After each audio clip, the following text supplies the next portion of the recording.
Alright YouTube, it's time for the Occult, video 89 on Nostradamus and other prophets, either self-proclaimed or ascribed by others.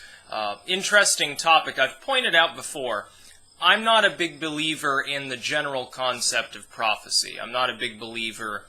You look at the prophecies of the Bible, many times extremely zealous Christians will claim that they've been fulfilled.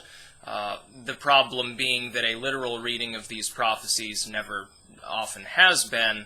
What they're doing is attempting to take anything that roughly fits the prophecy from centuries or thousands of years ago and apply it to it and say, oh, well, prophecy fulfilled. People do this a lot. People do this with the concept of the Antichrist all the time, to the point where there have been literally thousands of people that have been proclaimed the Antichrist by various religious individuals. Within Islam, you have the Mahdi and sort of Dajjal and these figures. You have this in many traditions where somebody is proclaimed to have the gift of prophecy, or a prophecy is retroactively fulfilled by events that don't actually literally fulfill it. And then they say, well, the prophecy is metaphoric.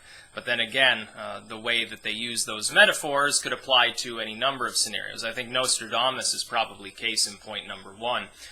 Nostradamus prophecies, as quatrains, if you actually read them, they are extremely thickly veiled metaphor that appear to have, in some cases, more in common with alchemy than anything else. Nostradamus was a wise individual. He comprehended the subject of sanitation to a far greater degree than most people. He was actually a plague doctor briefly, and suggested that stagnant areas should be flooded with running water, which actually is a fairly good strategy when you're dealing with fleas endemic on certain vermin that collect in such areas that human refuse should be diverted away from population centers. He then dispensed medicine that is antimicrobial, but probably didn't do particularly well against Yersinia pestis or any similar sickness. So he was a wise individual. If a person's mentality is high enough, they can look at events and they can predict what is more or less likely to happen in the future. They have to first put aside all personal bias, because otherwise that will mess around with the results of their deep thinking. If they can successfully put their bias aside, they will be better at predicting things. It's not all numbers. Some of it is intuition and instinct and in many ways common sense, so-called. But it's not a divine gift of prophecy. Anybody with the intelligence necessary can do these things. I will use myself as an example, the Republican primaries. I was correct in predicting virtually every result. I've been correct in predicting the moves of candidates for some time. That's not because I'm being divinely inspired. It's not some magic trick. It's not even a sufficient, or substantial rather, use of intelligence, so much as simply looking at numbers that appear to sync up over time, specifically polling, and using a little bit of intuition to derive what is the likely result. It's not magic. It's not really occultism, except in the sense that the vast majority of people do not use their ability to analyze things. They don't do very well at predicting future events because they are personally biased, number one, almost invariably. Religiously biased, culturally biased, politically biased. Certainly, we see that every 4 years in this country, and to a lesser extent every second year. People have all sorts of biases. They have psychological hang-ups. They have difficulty thinking critically as well, and that's perhaps an even bigger stumbling block. All they do is memorize. They can, even if they can analyze material, if they can't think critically, it's going to hold them back. If they have these skills, they can potentially predict future events.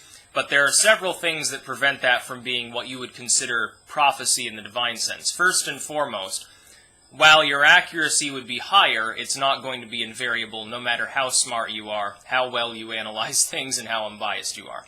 Not invariably accurate.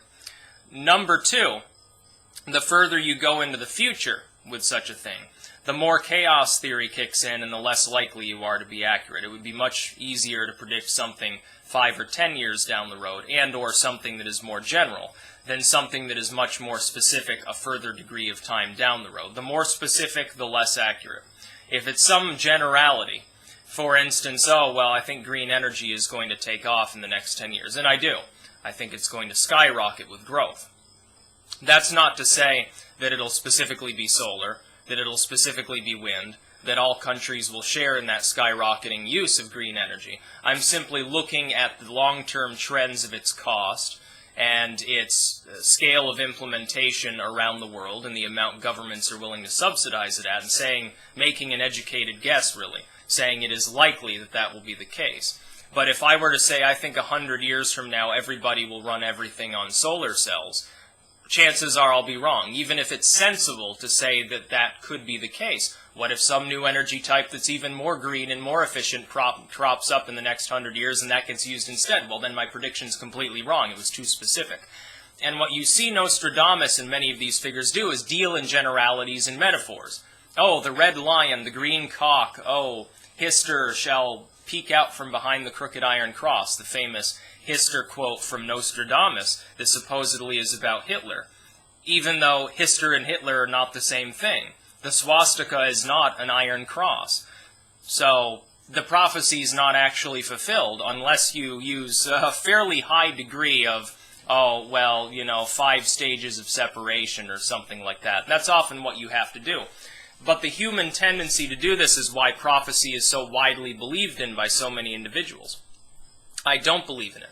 I do believe that certain very spiritually minded, often, if you're talking about older times, they tended to be quite spiritual, educated and critically adept individuals have the ability to seem like they have the gift of prophecy because the predictions that they make are more accurate than others. Trithemius, for instance, I believe it was, in the Septum Secundis, the 7 secondary intelligences, by dividing things up in a sort of calendular system on multiple levels, looked at the past, looked at the cycle of man, and applied it to the future. Now, this has been done by Strauss, I believe, in the modern sense, on a shorter cycle, but it's the same exact principle hundreds of years before it was even enumerated by what we consider modern scientific man. The principle is seen generally as true.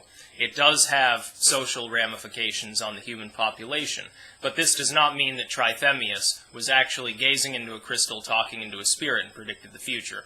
It doesn't mean that the Lord appeared to him in a prayer, and angels came down, blew their trumpets, and suddenly he was able to spout off incomprehensible nonsense that some scribe interpreted, and thus they predicted the future. That's not the way that it works.